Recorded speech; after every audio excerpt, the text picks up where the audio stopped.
Welcome back to lesson 2.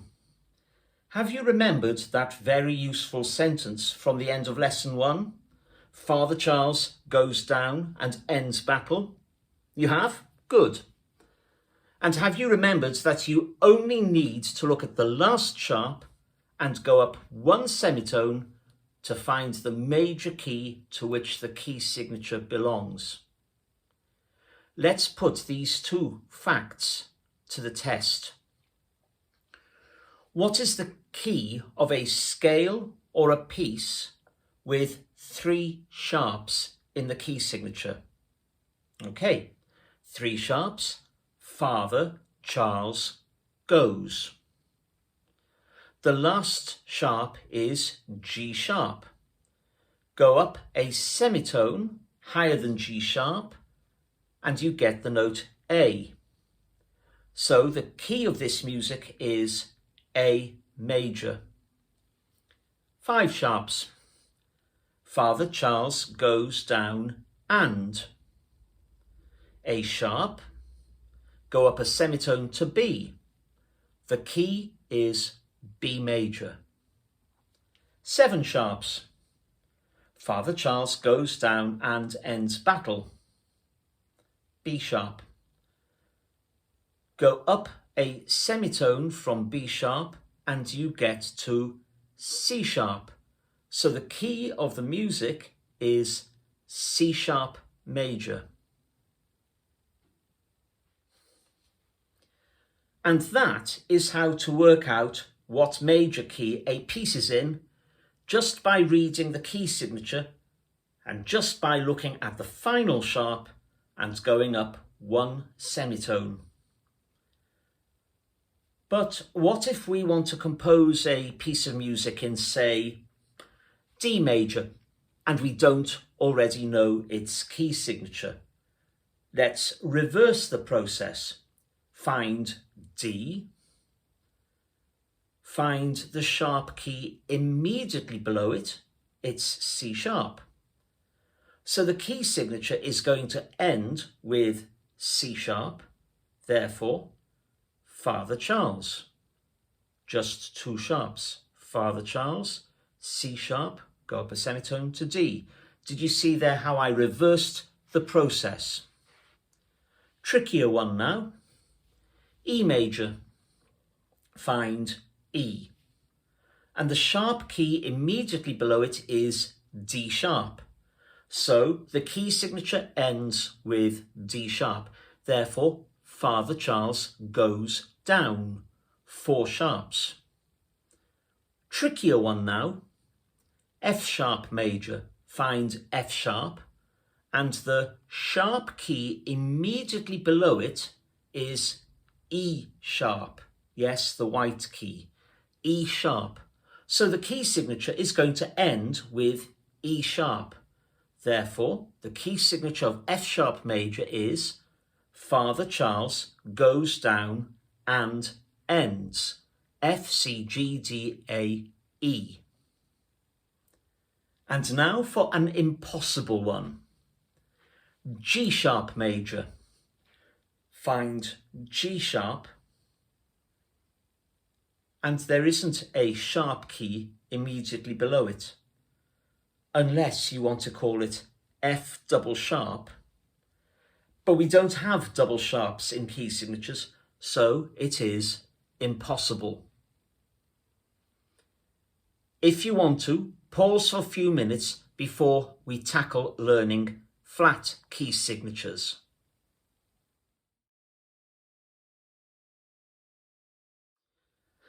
Okay, welcome back. You should be pretty secure in your knowledge of sharp key signatures and their major keys.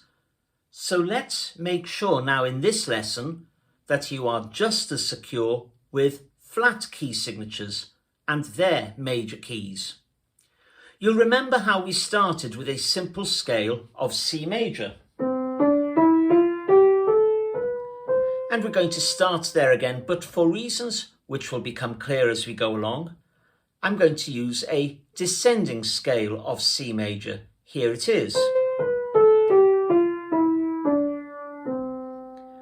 And of course, you'll see that the tone-tone, semitone, tone-tone, tone, semitone pattern has been reversed as we descend the scale. So it is now semitone, tone, tone, tone, semitone, tone, tone. And just as before, we can chop this scale into two halves, like this. And just as before, we can see that both halves have identical patterns of semitone, tone, tone, so that we can see that the second half of this scale, beginning on F, is the first half of an entirely new scale. And we can extend this by adding 4 new notes, B, A, G, F. But just as before, when we had to correct one note to make it into a major scale, we find we have to do the same.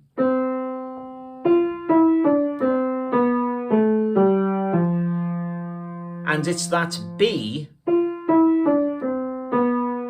which sounds wrong, and we have to change it to B flat.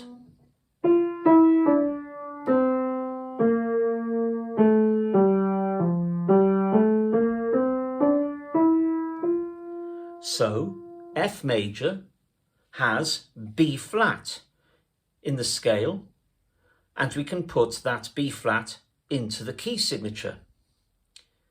Now, obviously, as in previous lesson, we can repeat the same process, take the last 4 notes of a descending F major scale.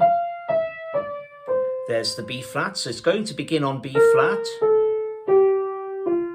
So we're going to create a scale of B flat by adding 4 more notes.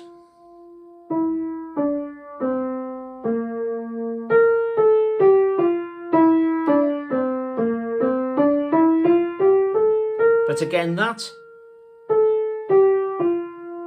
note there, the E, sounds wrong. We've got to flatten it.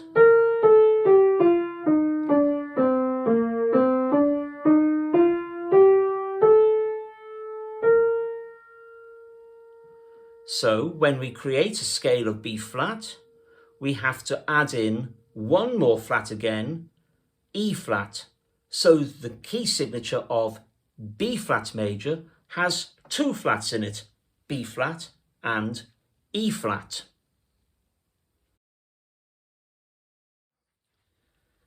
If you've realised that if we do the same process again, we'll create a scale with a signature of 3 flats, then well done. So let's do it. So here's our scale of B flat major. And we take the last 4 notes, beginning on E flat, going down to B flat. And we're going to add the next 4 notes below that B flat. A, G, F, E flat. And again, we have to correct just the 1 note. The A becomes A flat, and we have the scale of E flat with 3 flats. I think we all know where this is heading. The next scale will have 4 flats, and the next one after it 5 flats, and then 6 flats, and finally 7 flats. And it's at this point, just to do a shortcut, that I suggest we remember that sentence from the last lesson. Father Charles goes down and ends battle. We started by flattening B, E and A. I think we definitely know where this is now going. Can you guess what the next flat is going to be? Of course, it's going to be D flat, down. And the next ones after it, when we create the next scales, will be G flat, and then C flat, and then F flat. So that sentence we learnt last lesson, Father Charles goes down and ends battle, which tells us the order in which sharps appear in the key signature, if said backwards, battle ends and down goes Charles' father, not only does it make perfect sense as a sentence in the English language, and yes, you do need an apostrophe on the word Charles if you're going to be as picky and geek-like as me regarding punctuation, but it also tells us the order in which flats always appear in a key signature. And again, there are no exceptions. It always goes B, E, A, D, G, C, F. Battle ends and down goes Charles' father. Yes, but what major keys do they indicate to us? Can we use the last flat in the same way we used the last sharp of sharp key signatures? Well, let's start with the ones we know. 1 flat, F major. 2 flats, B flat major. 3 flats, E flat major. What is the relationship between the last flat and the keynote? Have you noticed? The last flat is the 4th note of its major scale. So you only need to look at that last flat and count down 4, or if you prefer, and I do, count up 5. When dealing with the alphabet, it's safer to count upwards through the alphabet, as we tend not to learn the alphabet backwards.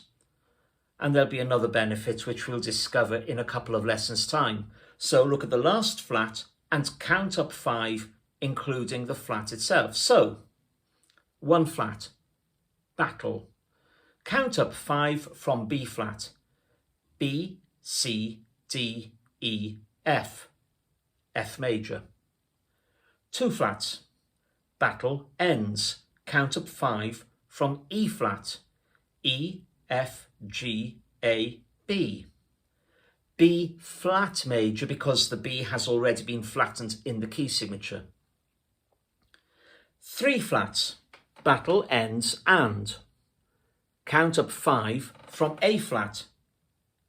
A, B, C, D, E. E flat major, because the E has already been flattened.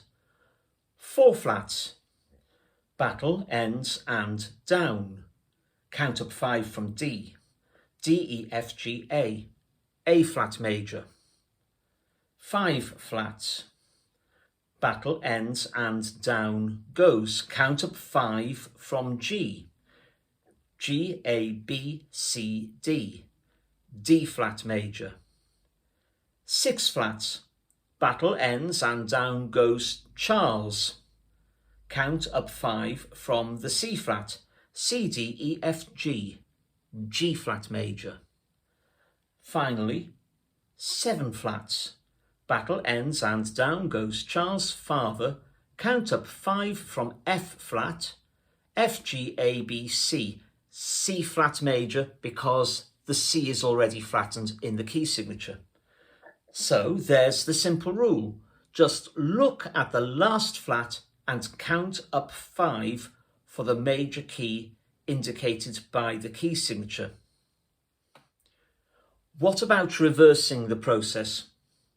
Have you spotted, with the single exception of F major, all these scales and key signatures are something flat major? So just learn that F major is 1 flat.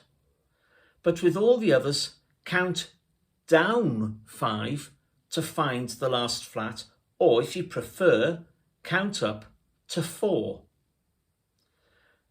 So say you want to write a waltz in B flat major. Start with B flat in your key signature and count up 4. B, C, D, E, and add E flat to the key signature. Battle ends. Or you want to write a nocturne in A flat major. Count up 4 from A flat. A, B, C, D. your key signature will end in D flat. Battle ends and down. So you can now identify the major keys for all sharp and flat key signatures. But you've probably spotted that we've only looked at major keys and are itching to find out about minor keys. So we'll look at minor scales in the next lesson. See you there.